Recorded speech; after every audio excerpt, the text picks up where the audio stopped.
और India block की बैठक अभी अभी खत्म हुई है। बैठक में विपक्ष ने चुनाव आयुक्त के खिलाफ महाभियोग लाने की बात कही है। विपक्ष मुख्य चुनाव आयुक्त के खिलाफ पूरी तरह से लामबंद है और संसद में विपक्ष चुनाव आयुक्त के खिलाफ प्रस्ताव भी लाएगा। तो बड़ी खबर हम आपको बता रहे हैं कि किस तरह से इंडिया ब्लॉक की बैठक खत्म हुई है। कल जिस तरह से चुनाव आयोग ने पीसी की, उसी के बाद बैठक में विपक्ष ने चुनाव आयोग के खिलाफ महाअभियोग लाने की बात कही है। विपक्ष मुख्य चुनाव आयुक्त के खिलाफ पूरी तरह लामबंद है और संसद में विपक्ष चुनाव आयोग के खिलाफ प्रस्ताव भी लाने जा रहा है। तो बैठक में इस बात पर चर्चा हुई है कि क्या विपक्ष की तरफ से चुनाव आयुक्त के खिलाफ महाअभियोग लाया जाएगा। इसी को लेकर अब जितने इस वक्त विपक्षी पार्टियां हैं वो लामबंद दिखाई दे रही हैं। संसद में विपक्ष चुनाव आयोग के खिलाफ प्रस्ताव लाने की तैयारी में है।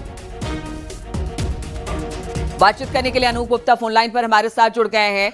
अनूप जी, लगातार एसआईआर के मुद्दे पर विपक्ष जबरदस्त तरीके से सरकार को घेरने की कोशिश कर रहा है और जिस तरह से चुनाव आयोग की कल प्रेस कॉन्फ्रेंस की और राहुल गांधी से कहा कि या तो आप माफी मांगे या फिर आप अपोलॉजी एक दे कि हाँ आपने ये गलत कहा है। अब इसके बाद चुनाव आयोग के खिलाफ विपक्ष लामबंद हो रहा है, महाअभियोग लाने की तैयारी कह रहा है कि अब उनके खिलाफ लाया जाएगा। क्या पॉसिबिलिटीज इसको लेकर दिखाई दे रही है और क्या कहना है विपक्ष का?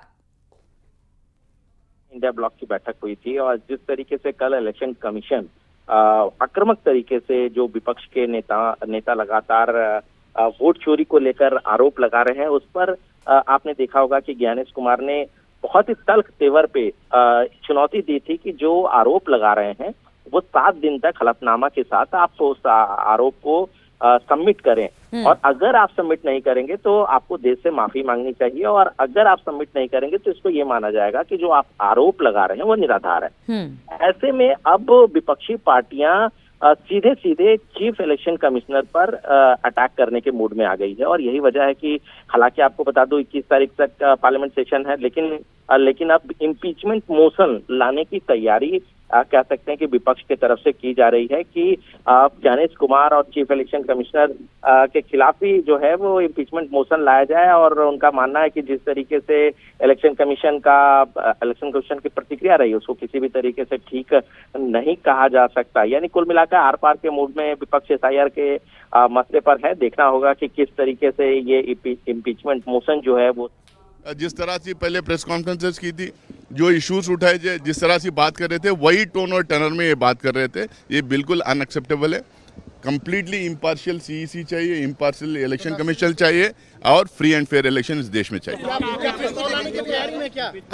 अगर नौबत आती है, जरूरत पड़ती है डेमोक्रेटिक प्रोसेस में, पार्लियामेंट्री डेमोक्रेसी में जो भी हथकंडे हैं उसको अपनाने के लिए हम रेडी हैं। बिल्कुल अनूप जी, अगर विपक्ष के नेताओं की बात सुने तो उनका कहना है कि एक बिल्कुल फेयर तरीके से इलेक्शन कमीशन काम करे और जो उसके आयुक्त हैं उनको भी निष्पक्ष होना पड़ेगा।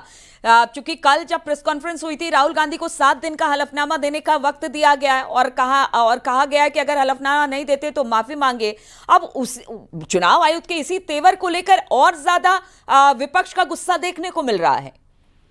बिल्कुल लग रहा है कि इस बार जो है विपक्ष आर पार के मूड में है और जब सुबह ही राहुल गांधी चूंकि अभी बिहार दौरे पर है, उनकी यात्रा चल रही है, वहां पर भी जब पूछा गया था तो उन्होंने कहा था कि इसका करारा जवाब जो है वो अपने भाषण में देंगे। इलेक्शन कमीशन ने जिस तरीके से प्रतिक्रिया जताई है, यानी कुल मिलाकर के विपक्ष और खासतौर पर कांग्रेस, समाजवादी पार्टी और आरजेडी जिस तरीके से तल्ख रवैया अपनाए हुए इस मुद्दे पर, कहा जा सकता है कि आगे ये जो आंदोलन है एसआईआर के खिलाफ वो और आगे बढ़ने वाला है। कल इलेक्शन कमीशन की तरफ से प्रेस कॉन्फ्रेंस की गई, सफाई दी गई इलेक्शन कमीशन की तरफ से, बड़ी बड़ी बातें कही गई, लेकिन लगता है विपक्ष इस बात को लेकर किसी भी तरीके से पीछे हटने को तैयार नहीं है और इसी के क्रम में आप देख सकते हैं कि विपक्ष अब प्लानिंग कर रही है कि इम्पीचमेंट मोशन ही लाया जाए चीफ इलेक्शन कमीशन। लेकिन अनूप जी, अगर महाअभियोग लाया जाता है तो उसके लिए कुछ पार्टियों की सहमति जरूरी होती है, कुछ नंबर जरूरी होते हैं।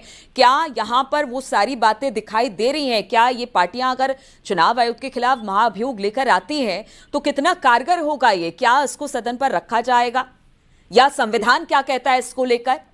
देखिए ये परसेप्शन की लड़ाई है। विपक्ष इस बात को समझती है कि संख्या बल के मुताबिक वो ना लोकसभा में इम्पीचमेंट मोशन ला सकती है, ना ही राज्यसभा में इम्पीचमेंट मोशन की संख्या है। कहीं पर भी उनका इम्पीचमेंट टिकता नहीं है। आप इस बात को समझें। हाँ। लेकिन विपक्ष इस बात को जानती है कि बिहार में चुनाव है, ऐसे में ये मुद्दा कहीं ना कहीं ये बड़ा होता है तो इसका फायदा उठ सकता है। यही वजह है कि लगातार जो है वो यानी विपक्ष जो नैरेटिव सेट करना चाहता है वो नैरेटिव सेट कर सकता है। अगर इतना भी कह दे कि हाँ वो चुनाव आयुक्त के डिसीजन से खुश नहीं है या महाभियोग ला सकते, तो जो एक नरेशन सेट करना चाह रहा है नैरेटिव, वो सेट कर लेगा विपक्ष। देखिए, आपको अगर इम्पीचमेंट मोशन लाना है तो लोकसभा में आपको संख्या बल चाहिए, उसके लिए एक क्राइटेरिया होता है। राज्यसभा में एक संख्या बल होना चाहिए जो इम्पीचमेंट मोशन ला सकता है। ये दोनों जगह संख्या बल में विपक्ष कहीं भी टिकता नहीं। डेविड, जो दिए गए हैं उसके बावजूद भी प्रेस में आकर झूठ बोला अपने आप में एक प्रश्न चिन्ह उठाता है। पर वो कह रहे हैं कि राहुल गांधी को माफी मांगनी चाहिए, वरना मैं नहीं समझती हूँ माफी मांगनी चाहिए। तो देखिए, विपक्ष जबरदस्त तरीके से मुखर है। उन्होंने बार बार कहा है कि आखिर राहुल गांधी माफी क्यों मांगेंगे जब वोट की चोरी हुई है। इसी बात का आरोप लगातार विपक्ष लगाता रहा है।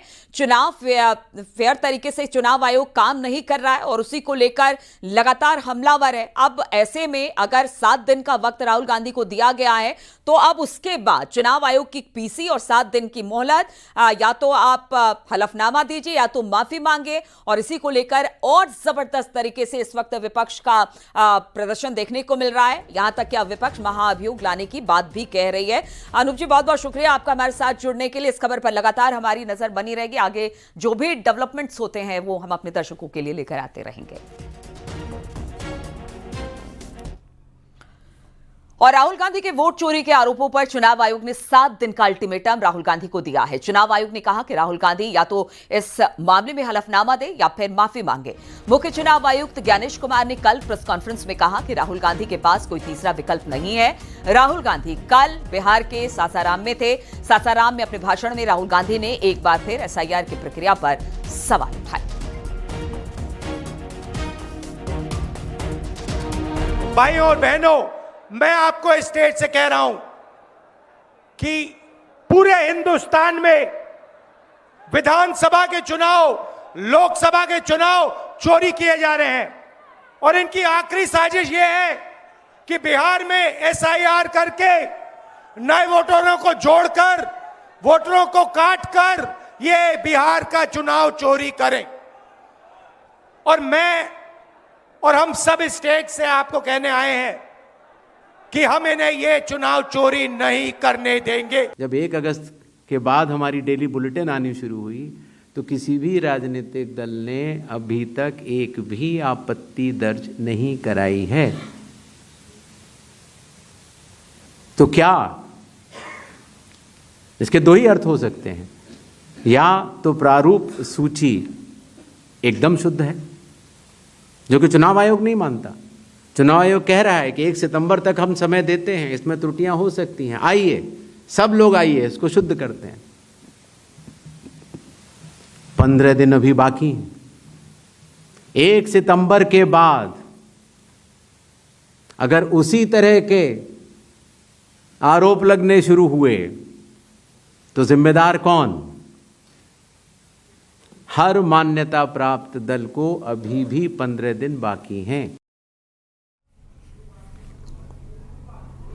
और इधर लोकसभा में आज एक विशेष चर्चा होने जा रही है जिसका विषय है 2047 तक विकसित भारत के लक्ष्य में अंतरिक्ष कार्यक्रम की भूमिका। और इस दौरान अंतर्राष्ट्रीय अंतरिक्ष स्टेशन पर गए भारत के पहले अंतरिक्ष यात्री सुभांशु शुक्ला की उपलब्धियों पर चर्चा होगी।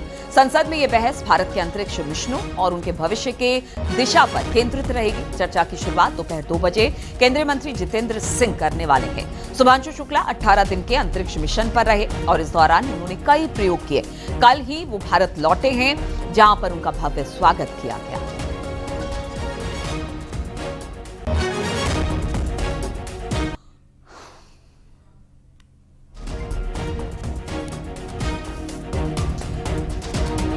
तो आप देखिए 25 जून को फ्लोरिडा से रवाना हुए थे और मिशन काफी अच्छा रहा। कहा यह गया कि 18 दिन में कई सारे एक्सपेरिमेंट हुए। 26 जून को ISS पहुंचे थे, 15 जुलाई को पृथ्वी पर लौटे और उसके बाद अब तक विदेशी धरती पर थे। लेकिन कल भारत में उनका स्वागत जबरदस्त तरीके से हुआ। इन 18 दिनों में करीब करीब 60 एक्सपेरिमेंट हुए हैं, जो कि आगे आने वाले दिनों में जो अंतरिक्ष प्रोग्राम भारत चला रहा है उसमें काफी अहम योगदान कहा जा सकता है।